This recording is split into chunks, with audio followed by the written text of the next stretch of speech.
En direct, opération militaire russe en Ukraine, les dernières infos. Ce jeudi 24 février, le président russe Vladimir Poutine a annoncé une « opération militaire » en Ukraine. Dès le petit matin, de puissantes explosions ont retenti dans plusieurs villes, dont Kiev.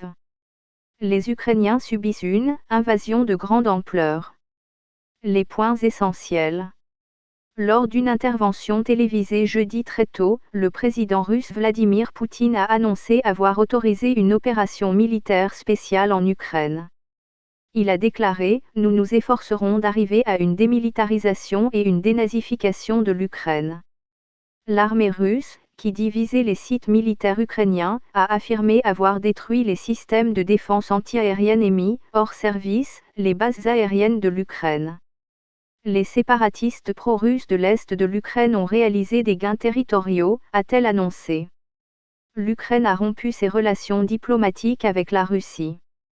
Dans une adresse à la nation, le président ukrainien Volodymyr Zelensky a affirmé « Pas de panique, nous allons vaincre ».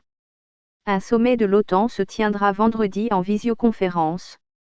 Le président français Emmanuel Macron a également déclaré que les sanctions seraient « à la hauteur de l'agression, nous serons sans faiblesse ». Les horaires sont donnés en temps universel, tu. 13h57, l'armée russe dit avoir détruit 74 installations militaires, dont 11 aérodromes. 13h28, des sanctions auront lieu en cas de manifestations anti-guerre, promettent les autorités russes. Dans plusieurs villes d'Europe et du monde, des manifestations spontanées ont eu lieu pour appeler à la paix. Dans la matinée, une manifestation avait lieu devant l'ambassade de Russie à Paris pour protester contre l'invasion de l'Ukraine. Parmi les manifestants, 2 candidats à la présidentielle française Yannick Jadot et Christiane Taubira. 12h40, le prix du blé atteint des niveaux inégalés avec un pic à 344 € la tonne. Le cours du maïs s'est également envolé. L'Ukraine est le 5e exportateur mondial de blé et le 4e de maïs.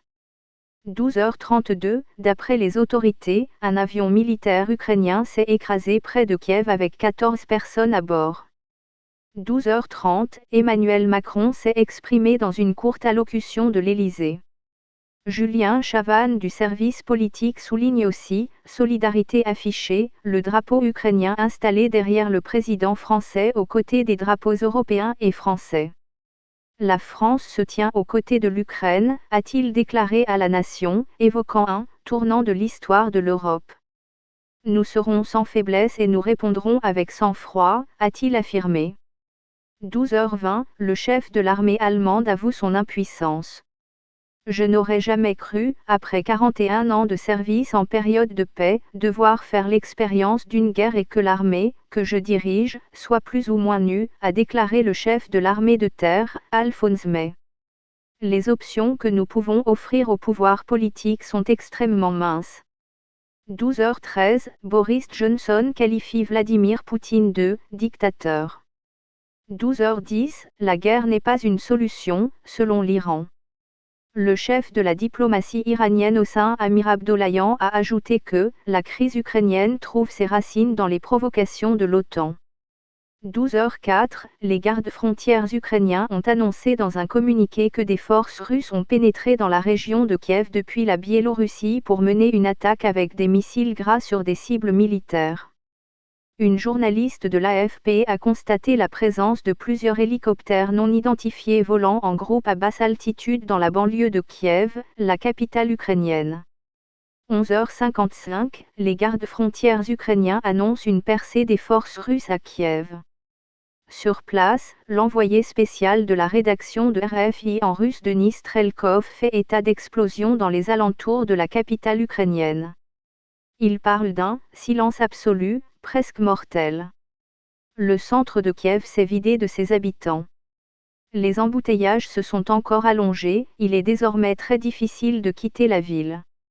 11h50, d'après un communiqué, le ministère français des Affaires étrangères a activé jeudi sa cellule de crise pour coordonner l'appui et l'accompagnement des ressortissants français qui se trouvent encore sur le territoire ukrainien. 11h40, l'OTAN a activé ses plans de défense pour déployer des forces supplémentaires dans les pays membres de l'Est de l'Europe, a annoncé jeudi son secrétaire général Jens Stoltenberg. Il a également précisé que l'OTAN n'a pas de troupes en Ukraine et ne prévoit pas d'en déployer. 11h30, jeudi, l'Élysée a annoncé dans un tweet à l'issue d'un conseil de défense tenu dans la matinée qu'Emmanuel Macron allait s'adresser à la nation prochainement, concernant l'attaque russe en Ukraine. 11h25, 18 personnes tuées dans des frappes militaires dans le sud de l'Ukraine, administration régionale. Du côté de l'aéroport de Donetsk, des tirs à l'arme automatique, des chutes de mortiers et des habitants qui n'y prêtent même plus attention après 8 ans de guerre, effrayant. 11h20, la France va renforcer son soutien à l'Ukraine sous toutes ses formes, ministre Affaires étrangères. 11h10, la correspondante de RFI en Ukraine, Stéphane Siohan, qui était dans la ville de Kramatorsk, dans la région de Donetsk, raconte être sortie de la région face à la dégradation de la situation. 11h04, l'opération militaire contre l'Ukraine va durer le temps nécessaire, indique le Kremlin. Le porte-parole de la présidence russe, Dmitry Peskov, affirme aux journalistes que Moscou avait pour objectif l'imposition d'un statut neutre à l'Ukraine, sa démilitarisation et l'élimination des nazis, qui selon lui se trouvent dans le pays. 11h02, le président ukrainien compare la Russie à l'Allemagne nazie. 10h55, un sommet de l'OTAN se tiendra vendredi en visioconférence. L'Alliance s'est dite prête à déployer des moyens supplémentaires pour assurer la défense de l'Ukraine. 10h30, l'Élysée a annoncé qu'Emmanuel Macron souhaite qu'un sommet de l'OTAN se tienne, au plus vite. Le Premier ministre britannique Boris Johnson a exprimé le même souhait. 10h09, un conseiller du président Volodymyr Zelensky, Oleksiy Arestovych, a également déclaré à la presse « Je sais que plus de 40 militaires ukrainiens ont perdu la vie et plusieurs dizaines blessés et il est question d'une dizaine de civils morts à travers le pays ». Il précise que ces pertes sont du fait des frappes aériennes et de missiles jeudi matin. 10h07, jeudi, la ministre de l'Intérieur, Nancy Faeser, a assuré que l'Allemagne se dit prête à aider massivement ses voisins, tout particulièrement la Pologne, en cas d'afflux de réfugiés fuyant l'invasion russe en Ukraine. Berlin va aussi relever ses mesures de défense contre d'éventuelles cyberattaques russes. 10h06, la Moldavie ferme son espace aérien. 10h03, en France, la classe politique condamne unanimement l'attaque russe. 9h59, le président Gitanas Nausėda a déclaré à l'issue d'une réunion du Conseil de défense nationale que son pays, la Lituanie, allait imposer l'état d'urgence. Aujourd'hui, je vais signer un décret imposant l'état d'urgence, en ajoutant que la Lituanie demanderait l'activation de l'article 4 de l'OTAN, qui prévoit des consultations d'urgence si un membre de l'Alliance est sous menace. 9h52, dans une adresse à la nation, le président ukrainien Volodymyr Zelensky a également annoncé la rupture des liens diplomatiques avec Moscou. 9h40, l'armée russe annonce des gains territoriaux des séparatistes dans l'est de l'Ukraine et assure que les civils n'ont rien à craindre. Les rebelles ont avancé de 3 km dans la région de Donetsk et d'1,5 km dans celle de Lougansk, d'après le général Igor Konachenkov, porte-parole du ministère russe de la Défense, qui s'exprimait à la télévision. 9h19, les réactions internationales pleuvent. Tour d'horizon. 9h, les premiers bilans commencent à apparaître. Des informations difficiles à vérifier. Dans un communiqué, l'état-major de l'armée ukrainienne affirme avoir tué aussi une cinquantaine d'occupants russes dans l'est de l'Ukraine. Le terme d'occupants russes peut désigner tant les soldats russes que les combattants séparatistes pro-russes de l'est de l'Ukraine. 8h40, le porte-parole du Conseil Daniel Oljan a annoncé à l'AFP que le Conseil de l'Europe convoque une réunion extraordinaire de son comité des ministres, son organe exécutif à 14h à Strasbourg après l'attaque russe de l'Ukraine. 8h35, le président biélorusse Alexandre Loukachenko a affirmé lors d'une réunion avec les chefs de son armée, cité par l'agence publique Belta que « nos troupes ne prennent aucune part à cette opération ». Alors que selon Kiev, les forces russes utilisent le territoire biélorusse, où un contingent stationne depuis des semaines pour des manœuvres, pour leur attaque contre l'Ukraine. Il a également proposé d'accueillir des pourparlers entre la Russie et l'Ukraine à Minsk. 8h12, le commandant en chef des forces armées ukrainiennes, le général Valery Zaloujny a également indiqué sur Facebook que le président ukrainien a donné l'ordre à ses troupes d'infliger le maximum de pertes aux militaires russes qui envahissent son pays. 8h10, le chef de la diplomatie européenne Josep Borrell a également déclaré devant la presse à Bruxelles que la Russie risque un isolement sans précédent. L'UE prépare une nouvelle série de sanctions, plus sévères jamais mis en œuvre, a-t-il également précisé. 8h, les bourses s'effondrent à l'ouverture. La bourse de Moscou a chuté de près de 14% à sa réouverture après sa suspension temporaire jeudi et a continué de plonger. La monnaie russe, le rouble, a atteint un plus bas historique face au dollar avant l'intervention de la Banque centrale du pays. Paris dégringolait, elle, de 4,19%, Francfort de 4,39%, Londres de 2,55%. L'Eurostoxx 50, indice européen de référence, chutait de 3,52%. Le prix du baril de pétrole Brent de la mer du Nord a dépassé les $100 pour la première fois en plus de 7 ans. L'aluminium aussi battait des records. 7h37, la navigation est suspendue en mer d'Azov, qui baigne l'Ukraine et la Russie, depuis une heure d'après les agences de presse russes Interfax. 7h36, l'Élysée indique aussi avoir parlé à Volodymyr Zelensky, qui a appelé à « l'unité » les Européens. 7h30, Downing Street a annoncé que le Premier ministre britannique Boris Johnson présidera dans la matinée une réunion de crise pour décider de la réponse à apporter aux horribles attaques de la Russie contre l'Ukraine. 7h25, le gouvernement polonais annonce avoir demandé à l'OTAN l'activation de l'article 4 du traité de l'Alliance qui prévoit des consultations en cas de menace à la sécurité de l'une des parties. Le porte-parole du gouvernement polonais, Piotr Müller, a également déclaré, il y a un instant, l'ambassadeur polonais, note de la rédaction, à Bruxelles a soumis une telle demande au secrétaire général de l'OTAN, avec un groupe d'alliés.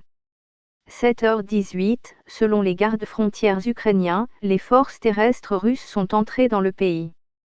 Des véhicules militaires russes, y compris des blindés, ont violé la frontière dans les régions de Tchernigiv, Nord, frontière biélorusse, Soumy, Lougansk et Kharkiv, par le point de passage entre la péninsule de Crimée et la partie continentale de l'Ukraine, ont indiqué les gardes-frontières en publiant une vidéo sur laquelle on voit des véhiculés marqués de la lettre Z.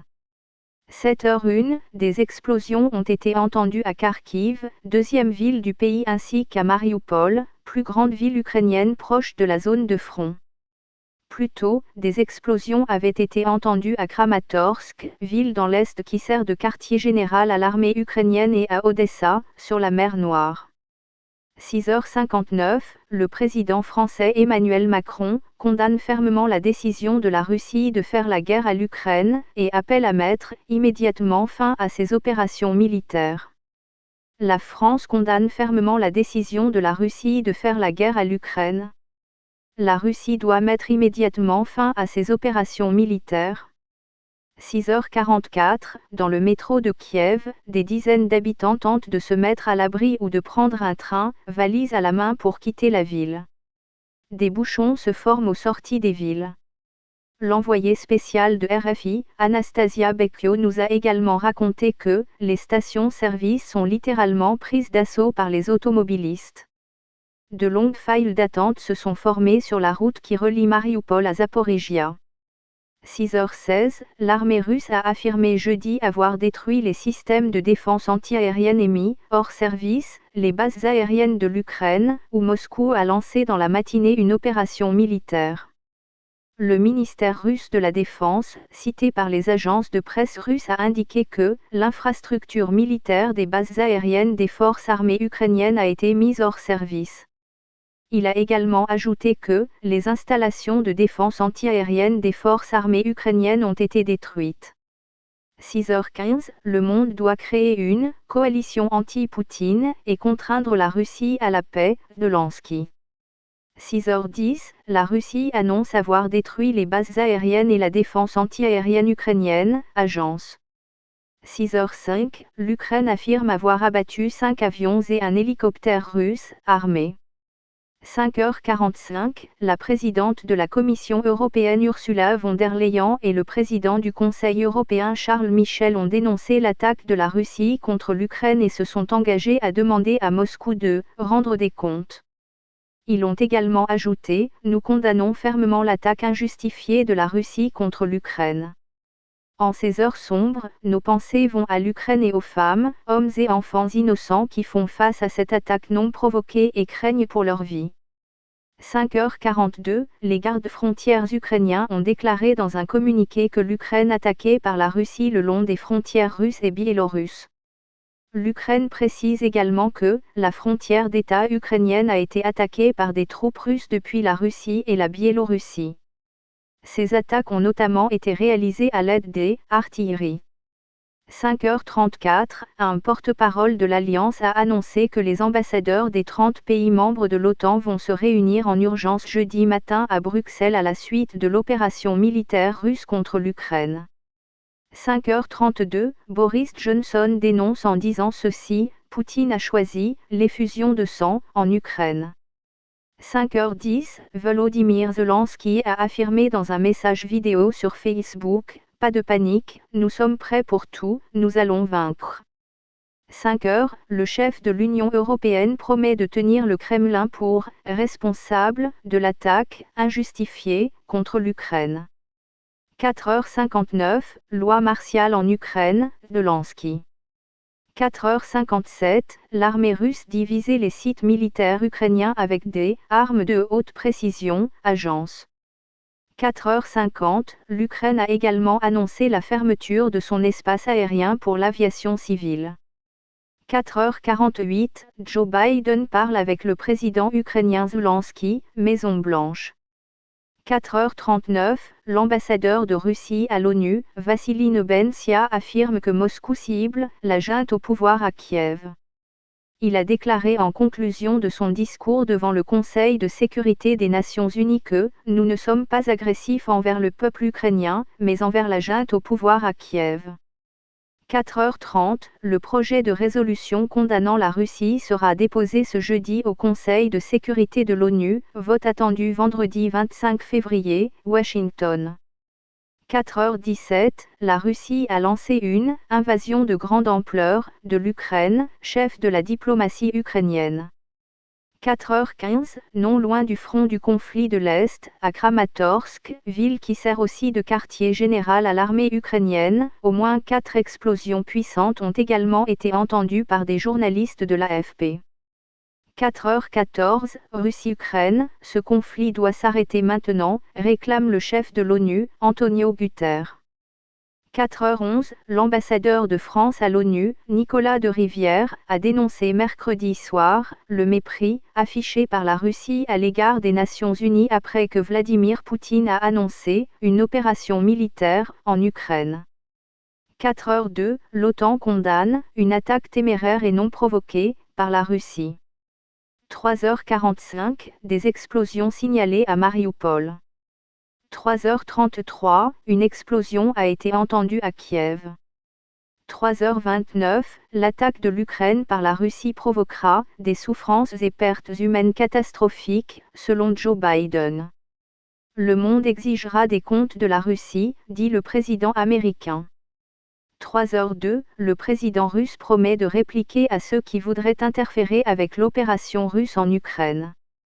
2h54, Poutine appelle les soldats ukrainiens à déposer les armes.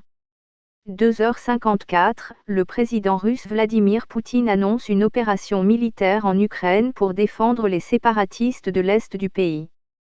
J'ai pris la décision d'une opération militaire, a-t-il dit dans une déclaration surprise à la télévision peu avant 3 heures tu. Merci de nous avoir suivis, on se retrouve pour un prochain numéro.